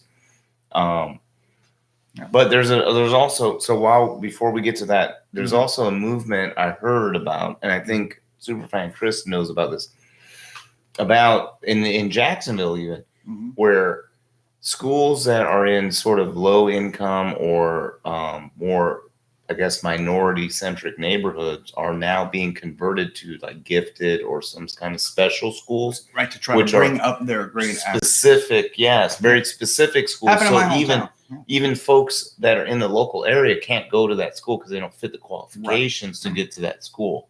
So actually they bus in kids from out of that area that meet the qualifications to go to that school. They did that in Pensacola High School. It's in the inner city. Not a lot of people wanted to go there because there is a lot of violence, a lot of crime in that area for Pensacola. But what do? They put the International Baccalaureate program and say, hey, any kids coming out of middle school that qualify for IB program, you're going to go to Pensacola High School. because Okay. that's where the IB program is held. That's where it's centered. And that's why I chose to go to IB program, because my parents wouldn't allow me to. Ooh. All right, so let's go to Superfan Chris. He says they take the kids out of the neighborhood schools, predominantly black, and those schools end up being closed and run down and or turned into gifted and talented schools that the kids who live there can't even attend. Keeps happening over and over. Top school in Jack, Stanton High, was an all-black school, and now I guess just like we were talking about earlier. Right. What about the African American history of Jacksonville? Nobody ever talks about it. It is deep. It is one of the most influential African American cities in America, but nobody knows about it. And Jacksonville's history? Yeah. I mean, it's huge. Well, I think there's ways that to work on that. If you want to be part of that, we can make that happen. I have a way. I have a plan already devised in my brain. Chris, I like you. So I don't know who Superfan Chris is, but I like Chris, this guy. dude, I want to hook up with you outside of this. You and I have a lot to talk about. He's always on. He's always on the show. He's a true super fan, and yeah, he's a cool dude. And I think, and he's really civic minded. I think he sees the broader picture of our nation. And when I say our nation, I mean all the way down to the municipal and community level. I know he does a lot of mentoring for folks and stuff like that. So let's talk about Superfan Chris's perspective. He says, in fact, it was the first black school in all of Jacksonville. It's located in a very rough area, and students are bussed in from all over. Less than 1% are from the actual neighborhood. LaVia, Douglas Anderson, James Weldon Johnson. James Weldon Johnson, Kirby, Middle. He says, I'm all in. Would love to chat as well. Yeah. Hey, put my email address up there. I will just say this much, and those who know will know that the universe is laying down tracks. Yeah. Now, whether Sean knows it or not, I'm willing to jump on some tracks. The universe is laying down tracks that lead me in an area to do greater good. Yes, you can. I mean, there is a vector. Altruism. I know that vector. And we can create that. I'm sorry. I'm serious. And Superfan Chris knows what's up. Superfan Chris, CSBKTB@gmail.com. Hit me up. Let's have a coffee or a White Claw. That I don't know how public you want. Well, you just made it public anyway in this whole thing. So whatever. Here, but you can type it into the chat. I didn't mean to bogart James' show, man. No. By all means. I mean, we are stretching into the hour and 44 minute mark. We did have a what's it called? Yeah, that looks right. Call it break. Yeah, I can't. Sorry, Chris. That name break. He got it. Oh, there you go. Is that right? Yeah, that's it. He got it anyway. All right, so there you guys, people out there got it. If you hate Sean, I'm sure Please you can email me that too. Yes. Send him a troll email. He'll get a kick out of it. I get enough bogus bullshit emails now. Yeah, at least you get paid. Hey, any publicity is good publicity, even troll publicity. Dude, look how popular Trolls movies are. So, hey. Tucker Carlson is a very popular show. Yeah, and he's just the biggest troll of all. So we got two people on. So two super fans, very unique people out of the billions of people on this earth. Basically, I'm convinced, just like Joe Rogan says, he's likened humanity to fungus living on a piece of bread. Love Joe Rogan, by the way. That eventually, the fungus is going to spread and consume the bread, and the fungus will die. Yeah, that is, and the bread will be gone. Yeah, and that is the fate of humanity. Yeah. And I try so hard to hold out hope that collectively as humanity, human beings, that we're smarter. Are we smarter than fungus? I don't know. I think we're as simple as fungus. Are we as simple as fungus? That becomes the core question at some point. Will a war be fought over this question? Of whether or not we're really smarter than as fungus. shitty as humanity is, it's a probability. That's going to be probability. Because fungus, if we're smarter than fungus, we might save ourselves from dying from the bread. Maybe. If we're not smarter than fungus, just we will continue to eat it self-destruct until and we die. kill ourselves. So at some point, there will be a point where we have to make this decision, right? Well, we're running out of time. Okay, so there's going to be a faction that doesn't believe that, and there's going to be a faction that does, and then it's going to get worse and worse until a point where people get violent. Yeah, it's going to happen. I hate. Or to say we could do it legislatively, but I don't think so. I think I'm still are hopeful. too stupid I'm and still too. hopeful that the legislative. I don't know. I mean, but there's after too the much last of a cult presidential going election, on. I am really. People don't know what there's an epistemological. There's a vocab word that we've had before. Epistemological meaning, basically, what can be known, like what constitutes knowledge. So epistemology is basically the study of how do we know what something is known. Right. Yeah. So in the epistemological crisis, we don't know what can be known. The thing that you think is real, how real is real? What is truth anymore? Because a scientific study can be paid for. Yeah. So what will the outcome be if it's paid for by certain interests that want a certain outcome for that research? Yeah, exactly. I mean, perfect example is the documentary Game Changers. Mm. I don't know if you ever saw it, but it's about becoming vegetarian or vegan. Mm. You know, hey, there's a lot of great principles in there, but who paid for that documentary to be made? You know, and just like who paid for where's the beef commercials? You know, it's the farming industry, it's the USDA. Though, you know? I mean, I can what's see, better? Vegan, vegetarian, meat eater, carnivore, omnivore. What's the best way for you? Super best? Individual. It's an individual. I think ultimately, now I don't live this way. I don't live this way. So call me a hypocrite if you want. I believe the truest, best way to live ultimately is a vegan lifestyle.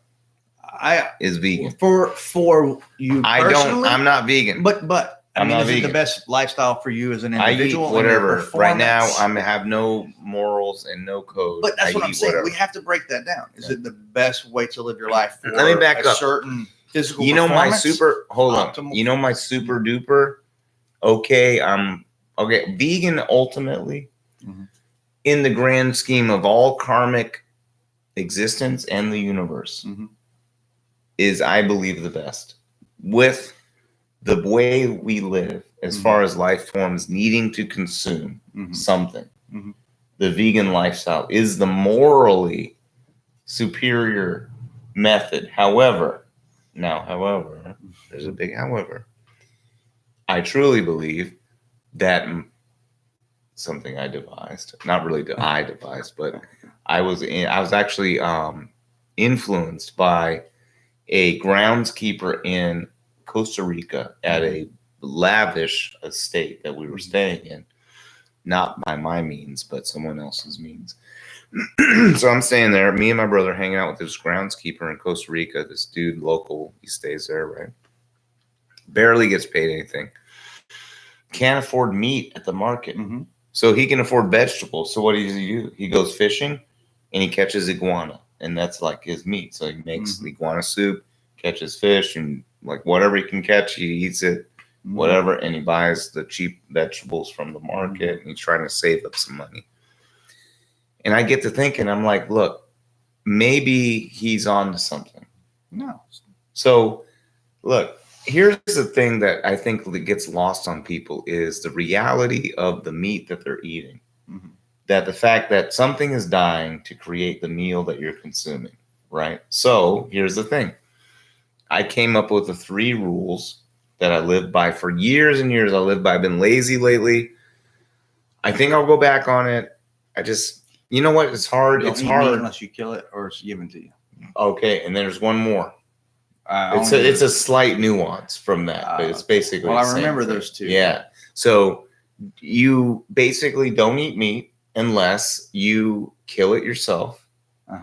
you are a guest where it's already being served, or it's gifted to you. Which would fall into the second. Sort of. category. There's a difference because like let's say, for instance, you're invited to your parents' house and they're serving spaghetti and meatballs, and it's some kind of animal that's ground up, You right? could just eat the spaghetti and the You sauce. could, but you could just eat it. In my rules, look, what's the whole point? The point is to have a better relationship with these organisms.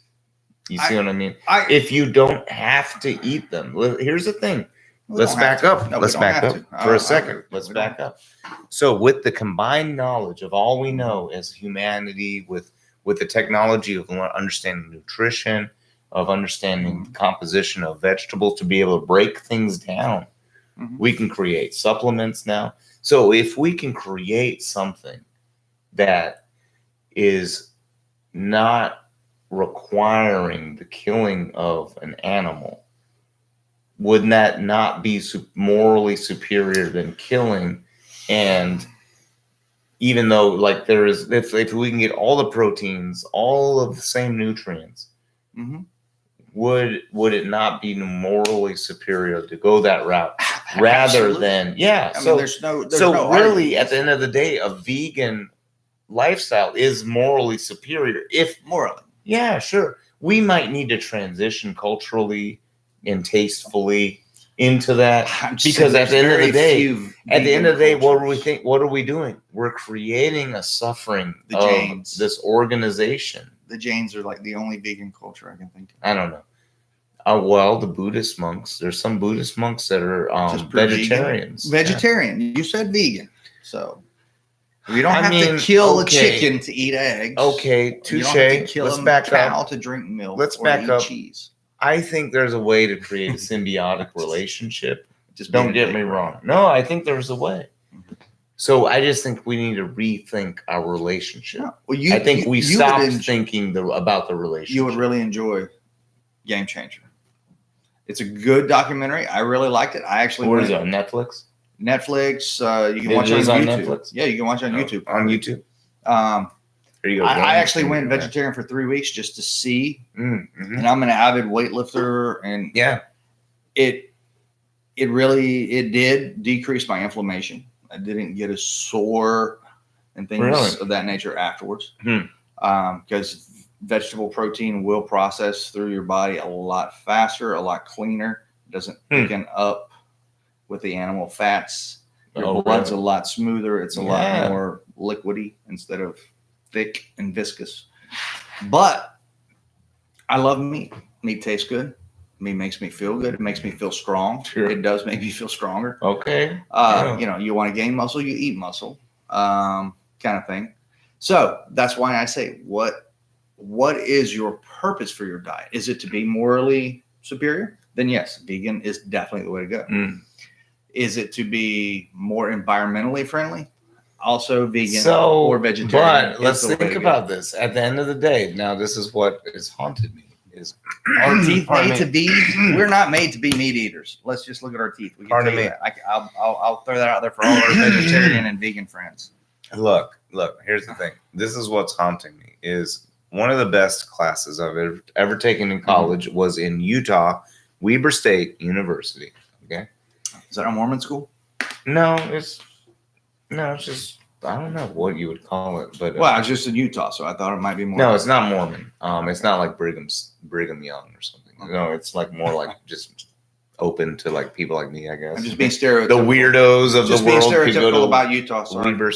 Weber State University. All right, so I go to Weber State, and one of the philosophy classes I take, intro to philosophy, I choose contemporary moral issues. No.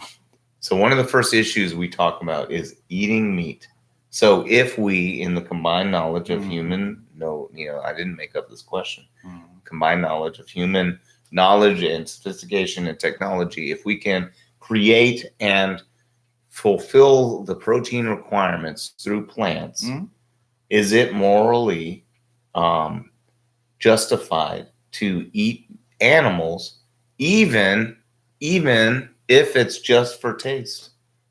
Is it morally justified that just because they taste good, No, not morally. just because they taste good, you should kill and cause suffering to an animal? It was morally. Okay, justified. well, that becomes a question. Is Yeah. it morally No, justified? no. No, but you're still going to do it. Yes. Yes, because they taste so good. Yes. And I'm telling you, I eat meat right now. I have no bounds. I just ate a camel rider from the Sheik, which is full of bologna, which is a ground up animal product. Oh, and by the way, sheiks do not serve bologna. I'm just saying, right. No, real they would Sheik. serve camel, actually. The Sheik, which is a franchise, I believe, local in franchise. local franchise in Jacksonville, Which kills me. which is totally pretty racist probably, I would guess, say, or yeah. culturally biased, or I don't know, I mean, whatever. Sheik is a religious leader in your community. Though the camel rider is a very good sandwich, Camel so is rider. yeah, That's very- racist. that's more than the racist. Sheik. That's my wife. That's what in they call it, Pensacola, camel was rider. asked by a fellow employee. She's from Iraq, by the way, for those latecomers. Was asked by a fellow employee if they rode camels. I told her, I said, you should have told her no. We actually eat them. But no. Yeah.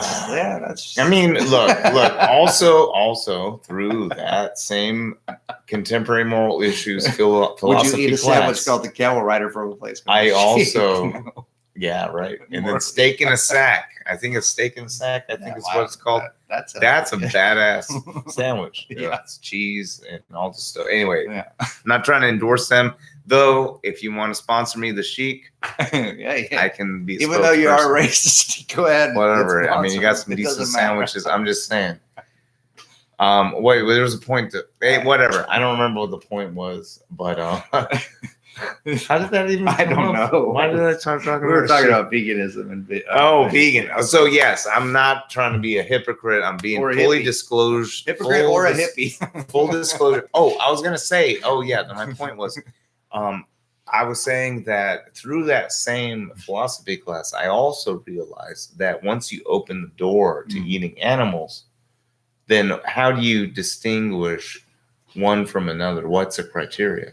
Well, in the Papua New Guinea, their native tongue, the word for the human meat translates to the long pig in English. So you tell me. That's why. That is one of the historical questions about why do Muslims and Jews not eat pork? Because they were roaming people through the desert. And the consistency and taste of human flesh to pork was too very close. similar. And they did not want to mistake eating pork for human. So they just said, we will not eat pork. Really? Is that like what? That is one of the Where's the historical veracity? questions. Like, where does that come from?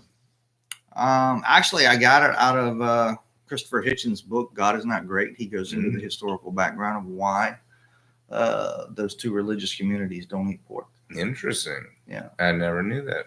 Folks out there. I did not either until I read God is Not Great. Yes, I said it. Oh, Christopher Hitchens. causing Dead genius. Christopher Hitchens. causing controversy, just like we like on the Boy. This is a search of truth, a fellowship of truth. Fellowship. Good word to use. Let in us that, talk. Well, I'm trying to bring us all together. It's a Right. true fellowship of people, of Americans, of international people. I don't give a shit. No, I don't either. Whoever tunes in, let's talk about the truth. Here's the thing. This is semi-religious. When I'm not religious, people say, well, what do you believe in? You don't have to believe in I it. say, well, I do believe. And then in I say, well, you're a nihilist. I believe in the truth. Whatever that may be. What is it? I Well, don't there know. is only one truth. But we don't know what it is. So Maybe sometimes. Well, when it comes to spiritual things, I don't think we all know. How can But you there- possibly know? But there's still one truth. Yeah. Whether we know it or realize or fathom it, it's still one truth. Right. It's like we didn't know the truth of electricity. Yeah. We thought it was like spiritual or something. Right. Now we feel or Right. realize, at least we in the theoretical, we know what that is. Yeah. Or light. We couldn't explain it. Now we can sort of explain it. It's like there's still, at the end of the day, whatever we believed, if it was wrong or right, is irrelevant. There was still one truth. Yeah, but And in remember, fact, perception we- is not truth, though. Yeah, so in fact, we might be wrong about what we think is truth now, Mhm. about what we assessed. You know what I'm saying? Yeah, no, So- I agree. So at the end of the day, there's still only one truth. Yeah. So really, when they ask me what is truth, it is what was, what is, and what will be. Yeah. That's it. Yeah. And people say, "Oh, well, you mean God?" Well, you can call it what you want. It's the truth. right. Oh, well, that's what God is. Okay, if God to you is And then what they hand you was, a Bible and they say, what "Well, see, is- read the Word of God." no. Is that true? No. I don't know what all this gibberish. Well, is. I'm just saying. No. That has nothing to do All with it. No. Or if they give you a Quran, That has nothing to do with truth. If that's what God is, good. Whatever you want That's to the do. Word of God. I don't care. Whatever that is. But if I'm God is talking- truth, then this must be truth too. No. That's where there's a disconnect. Yeah. You see what I mean? I agree with you. I was just playing Right. devil's advocate. Yes, indeed. And that's why this the folks out there that go along with the devil advocacy, that is my answer to you, is that no, the truth is not whatever words that you lay upon. It is what was, what is literally, in the literal sense. Yeah. The What is collapsed, happening right yeah, now? the collapsed reality of which that all that transcended prior and what is happening now and what will come to be that will Which transpire we do not know. from what will happen now is the truth. And there's only one truth. Yeah. That's it. But we don't know what. And if you want to call that God, okay, but that doesn't mean the word of God. There's no words to that. Yeah. What is a word to this right now, this moment, this fellowship of one person on YouTube right now and us in this shop studio, or the archives in the future of the people who find this maybe 10 years later, 1 year later? Yeah. I don't give a fuck. I don't know. Yeah, we don't know because We don't know. that is the future. And But it it's came still out at the end of the day, what have we But it tried will to be the do? truth What at have that we time. sought to do? We've sought to seek the truth. That's it.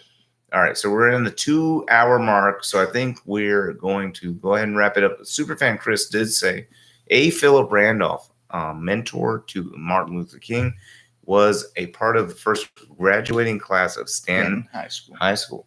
And there is a He A. said, Philip Randolph High School, isn't there? Yes, there is. There's a Randolph High School. Yeah. So Piece of history I didn't know about Jacksonville. yeah, so I think we stumbled upon an opportunity now. Hey, for those listening or tuning into the Void, I said that prior. if you're a super fan and you're still tuned in, or you're tuned into the archives super fast, you might have stumbled upon an opportunity in the Jacksonville area to create possibly a tourist attraction. African American history. Or cinema history. Norman if you Studios. do it right, I Yeah. think we can do great things. So something to think about in that regard. Absolutely. But that's what we're talking about. So we're gonna wrap it up because it is taking a little while. Right? Or maybe we're Yeah, gonna have 2 hours. I we think don't we wanna talked eat about too some long. pretty big topics. If you have a topic that you would like to hear us talking about on the Void, please put it in the comment section. If you want to be on the show, just comment or Skype. Actually, you could Skype. Ooh, Send me an email. I'll shoot it over. I to don't James. know if. Ooh, I don't know if Skype was on this whole time. I mean, I offered the Skype link, It's all right. and Skype might not have been working this entire time. Who knows? But I will tell you, if you are on, looks like we have one person out of the billions of people on this planet Earth hurtling through the universe. One super fan on still. Thank you for joining, and tell your friends and family and any cohorts that you have to tune in, because we'd like to see perspectives. Yeah. As Tim said, opinions are just like assholes. However, they differ from assholes because they should be constantly and thoroughly examined. Exactly. Yes. Well, Don't- if you're over 50, your asshole should be as well. Constantly and thoroughly Just examined. I mean, constantly examined. I mean, Well, it's every 6 months So, to a year. I don't the know. Void, when I say it's fellowship of truth, we are constantly and thoroughly examining the opinions that are placed forth. That's why there's a live chat. That's why there's a Skype link. So many things. So I want to thank you guys for joining in. Seprock Beats is going to take us out. Had Sean Blackwell on the show. Love and peace. Love and peace, all these things. And of course, we will be back again next week on Wednesday for another live episode of The Void. Again, share it, like, subscribe, get the notifications. I think there's a little bell you can click. There's a Patreon link. I need a new computer, so if you want to support The Void, please do. I will. Thank you. And all right, so we're going to be out. Appreciate heft. Here we go. Peace.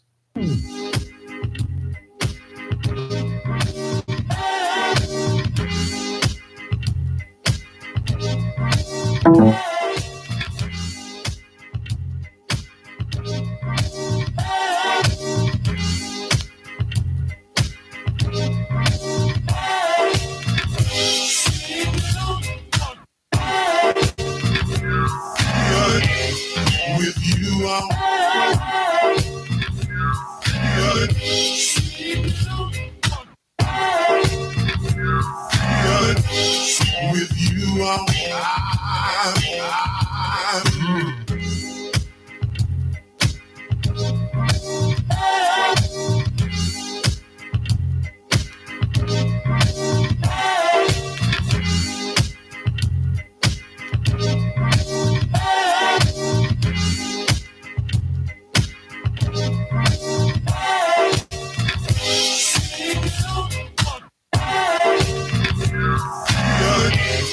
with you, I'm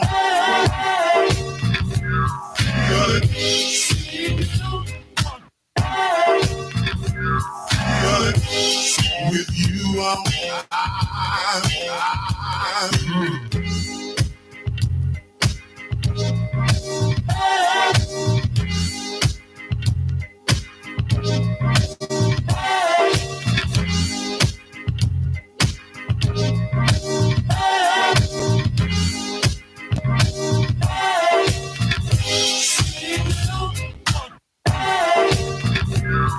good.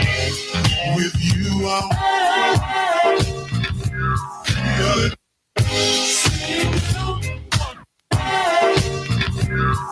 Good. With you, I'm That's right. A lot of women today, they don't appreciate heft.